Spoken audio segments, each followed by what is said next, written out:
How to check valve guides that are worn out and need replacement. First, I will mark which valve guides are still good and which ones are already worn out.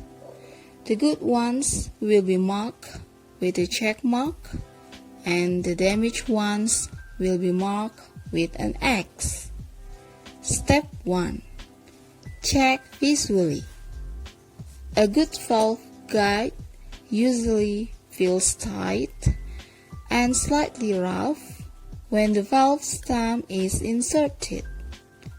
On the other hand, a worn valve guide will feel loose and the valve stem can go in easily without resistance.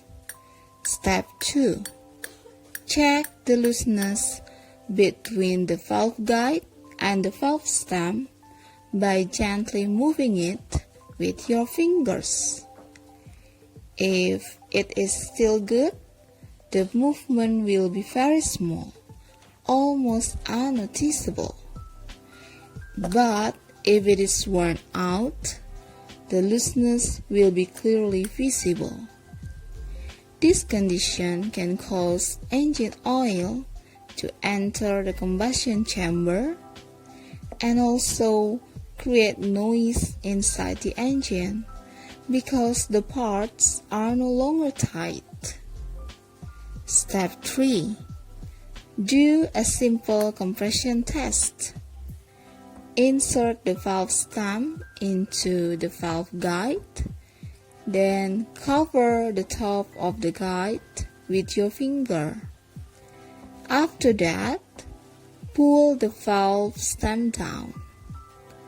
If the valve guide is still good, you will hear a clear sound, which means the fit is still tight and precise.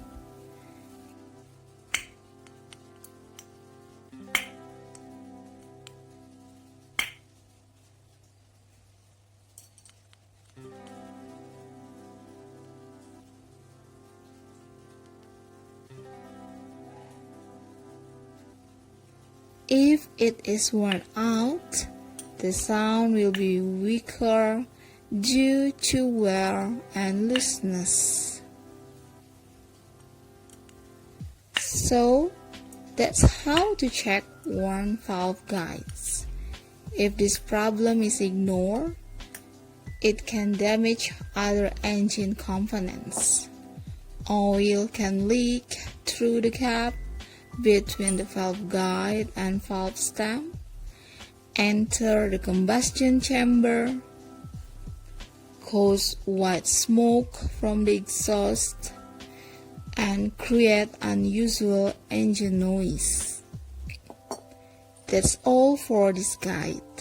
I hope this video is helpful for you. Thank you.